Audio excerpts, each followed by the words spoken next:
It's time for another Dice Tower review with the Chief, Bart Brunchine. Hey, it's the Chief. We're going to look at Fief, or Fief, France 1492. I did check on that. I talked to someone that said they were a scholar on this in college, and you can say it either way. And I will probably say it both ways, so I can't seem to pick just one. So first of all, before I go any further, I open the box from Academy Games, and I see this. This has to be discussed. This is Guadalcanal, Conflict of Heroes, going into the Pacific, baby. All right, I'm not going to say too much more on that. However, I'm going to say on the back side of that were some teasers. I'm talking about they've got stuff on here like back to their Strike of the Eagle, which was the 1920 Polish War, Russia-Poland, but it was this block game, and they're going into the desert with the Fox, and then they're doing the Korean War called When Whales Fight? I was like, what is this? So again, we're being teased by Academy Games. There's some great little things on here. There's even a Viking game coming out, their history series. Come on, man, quit messing with me. Quit messing with me. All right, Fief, or Fife. By the way, Boba Fett going on right here. All right, here's what this is. It's a diplomacy game with some area control. I want you to picture in your mind kind of probably Dune in the most case, because you can have two winners. There's not just a solo victory in this, but also think of the old diplomacy, and think of Game of Thrones, but it's that open negotiation kind of thing that's out there. So if you don't like open negotiation, you probably won't like this, but I love it. There's even a nice, cool controlling mechanism with some little chits, little doves, that you only get 3 of these little negotiation things that you can do. By the way, negotiation does mean you and another player, or even 2 other players, can get up, walk away from the table for 3 minutes and discuss whatever you want. Make an alliance, break an alliance. It handles up to 6 players. It's 2 hours plus. With those controls on some of the negotiations, most people know negotiation games can go long. It's the only thing I had from some people, even when I was play testing, they were like, not play testing, when I was playing it, they were like, I don't want to play that long. So, but I like the controls on it. We're going to go in, we're going to take a closer look. If you didn't get it from 1429 and France, you're in France, you can be, you're going to have a player board that's going to have lords and ladies on it. You're going to be working either towards titles in fiefdoms, Duke, Duchess, Count, Countess, that kind of stuff. And within that area control, there's also these bishoprics. So you can take an ecclesiastic role as well, as long as your guy isn't married or gal isn't married. You can marry off to other players, joining your families, unless there's an assassination later, or an annulment by the Pope, depending on if somebody's controlling the Pope, which you can have one of your guys as a Pope or a Cardinal or a Bishop. Popes can annul marriages if they so choose, or if they're motivated to so choose. So you can see there's this mesh, this amalgamation, this cringing diplomacy that has to go on. Just to give you a grand oversized look at the map here, what's beautiful is the map's in the center, but right here you're going to have your layout for your cards, your lord and your fortune cards, disasters, discards. Right along here, though, is this beautifully condensed version of your turn order. And you get into more detail in a little help card, and then the rules if you need more. But this just reminds you, hey, what are we doing? What are we doing? What are we doing? Beautifully done. You can see the lovely layout, the color schemes for the different fiefs. And you can see the bishoprics. I'll give you a zoomed in shot here in a little bit that'll show you the distinction a little bit. Just know that your bishoprics, so where your cardinals are, your bishops, your pope eventually, hopefully, they're going to cover multiple fiefs, and then the individual fiefs are going to give potential titles to the lords and the ladies. Over here are some of my 3D characters, the standees for the different lords, and then you've just got some placekeeping areas, and then lovely, lovely player aid cards that'll be in front of you. You'll manage your lords, their titles that they may get, like here, the soldiers or whatever that can go out with them. So you can see the number one, if you get the blue fief title for this area, you just got to control all the villages within the fief and then buy in the actual title, and it's worth a victory point for you. If you want to go for the bishopric, you're not looking at the colored zones anymore. You're actually looking at this little border that runs along here. So you can see the purple bishopric is going to be down over here. Green is moving off this way, and this orange one is going to cover multiple fiefs. So there's dual levels of control. You're going to have little fiefs and then bigger bishoprics that you're going to be working into. So the coloring, the map art, mountains, gorgeous, how the roads stop and they can't cross over mountain ranges, but the coloring and then this bishopric dotted line is just top-notch, linen finish, great board.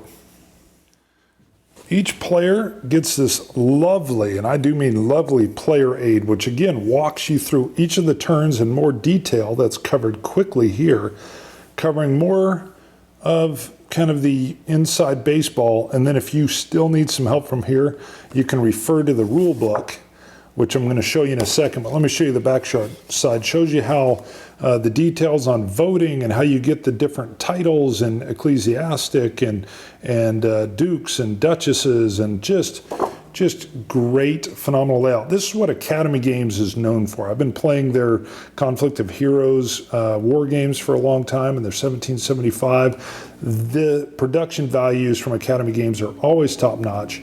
Just everything you're going to need to help you play a wonderful game. Just going into the rule book, some people complained about the art. Not so bad. I love Steve Pashal's stuff, but hey, that artist is good too. Hello, Tom talks about this all the time, and this is, you just need this. This is a layout of what your board should look like. Everything's numbered, all right, walking you through the setup so you can set up the board. Hey, that's a Lord card. Hey, these are fortune cards. These are fiefs. These are bishoprics. Here's what these are and what they mean. This should be in every single rule book. I know it's an extra 2 pages, but it makes everything set up and understanding all the terminology so much easier. I can't say enough about the ease of reading the rules, explaining what everything is. It literally walks you through in detail what each of the turns are going to be, and you can literally, I had this out during my first game, and just walking through and telling everybody, hey, this is what we're doing, this is the order in which it goes. If there's any questions, it's actually got kind of the rule book style where you can see 2.4 is play cards, and then you go in a little bit more, and 2.41 is lords, and then it'll give you more detail, and then 2.42 bountiful harvest. So it's covering all the different cards. The layout is perfect. Everything's easy to reference. Beautiful, beautiful layout. Great translation. Just, again, very pleasing to help you pick up and learn. Just doing a quick walk through the phases of the turn. Turn 1, you're going to have a voting stage. There's going to be marriages arranged. You're voting for bishops and cardinals and kings. Not going to go into all the voting now, but then you're going to have drawing of cards, fortune and lords. This is going to have the lords and ladies that'll be in your player card. These are either good things, or the black cards are going to be bad things. They get laid down and you end up resolving them deeper in the turn. And then you're going to move on to making your money. Each of your little villages is going to make you generally just 1 dinar or 1 piece of money. Sometimes you can play with that. They'll make you a little bit more. You might have granaries making you more than that. Then you're going to buy. So you're going to go through and maybe buy a mill or fortify a city with a stronghold or buy a title. You can even go in and buy a cardinalship if you've got the money for it. Then you're going to move into your actual movement. Your soldiers can only move if they've got a lord attached to them. When you move, you can only move 2 cities down the road. Now, along the way, you can pick up and drop off troops, but you can only move a maximum of 2, and you got to worry about running into guys or other lords along the way. If you do run into them, this explains your battle. Your little cavalry guys count as 3. Your lords count as 1. Your titled countesses or female lords, they're not called lords, will count for 1 as well. And then you'll just go in and do a dice off. determine the effects, and then you'll check for victory conditions. Again, shared victory is going to take 4 victory points. Solo victory only takes 3. That's very tight on the victory conditions. And again, you get a victory point for every fief you control, that you have the title for it, like right there. And if you're the king, that's a victory point. If you're the pope, that's a victory point. The other thing I want to point out is just the niceness of this. This is the title. So the title is going to go, the crown tells you the size of the fief that they have, if you're a cardinal or not. The bishoprics lay alongside, everything's shadowed out. And again, production values are just great. Everything's real intuitive as you play through. Just to show a battle, I'm going to flip these guys down. But let's say this lord is going to bring his 2 men-at-arms and his 2 cavalry units, and he wants to go over and do battle in this town here with this lord, who only has 3 men-at-arms. So right off the bat, you can tell this lord, he's going to have 1, 2, 3, 4 is his like power strength. All right, this lord here gets 3 for each of his cavalry, so 6, 7, 8, and 9. They've got a little breakdown that's over on that chart over there that says if you're from 7 to 12, you're going to get 2 dice to roll. And the other poor fella here with just his 3 men-at-arms is only going to get 1. And then it's a simple dice roll-off. So if this is the roll that happened, so our little guy here rolled 3 hits and the Black Knight here rolled 2, you're going to have 2 of these guys are going to go.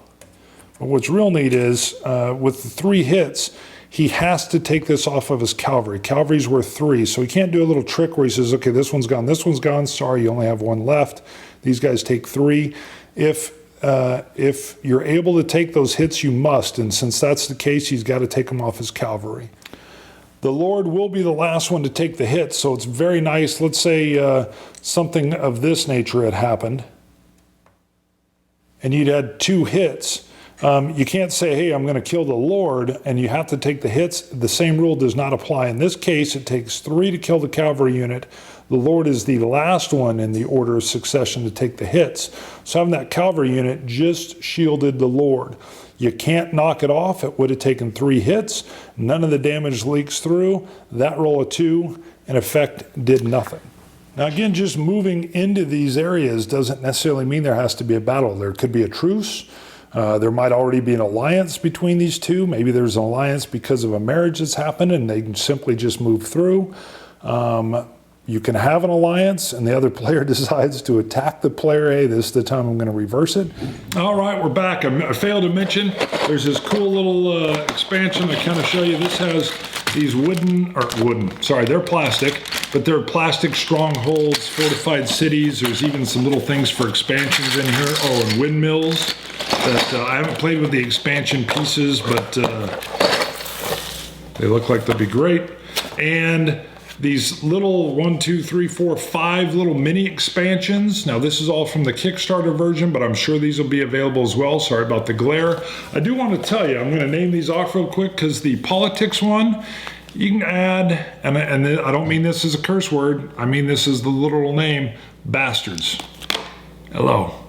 They can't get married into other houses, but you can have them on your board. I don't know the exact rules, but already I want to play with the politics card. Tactics, which the board is already pre-built in, has some extra little things like bowmen, I believe cannon, maybe I think is in there. You got Templars, love it. The Cavaliers, Teutonics, I think I'm saying that all right, and Crusades, oh my. Okay, I want to sit down and spend a month with this game. That's what I want to do. I want to have secret little private meetings and make bad, dirty little plans about assassinations. That's what's in here. All right. I love that kind of game. I love this kind of game. The production value, if you know Academy games and you've already taken a look, the production value is over the top. So the only thing that would ever steer you away from this is, yes, it can go a little long. Doesn't have to, but it can go a little long. And if you don't like open negotiation or negotiation games, they can be mean. Okay, so if you're sensitive, you're not going to want to play this one. All right, I've played a negotiation game with a sensitive person once. it did not go well, and everybody at the table got tired of the person and basically maligned them. Not physically or even word in game. They cut them out, and it was not a fun experience for that person. So choose wisely. I love it, but choose wisely. So 1492, I always say it backward, Fief, France, 1492. Again, just a wonderful little game. So 3 to 6 players I didn't mention. So that's it. I better go. I'll keep espousing. See ya, Chief. Thanks so much for watching the Dice Tower videos. Find more great videos and reviews, as well as our top-rated audio podcast at Dicetower.com. You can also find other great shows at Dicetowernetwork.com. I'm Eric Summerer, and you've been watching The Dice Tower. The Dice Tower is sponsored by Cool Stuff Inc., where you can find great games for great prices. Cool stuff in stock. Check them out at CoolStuffInc.com.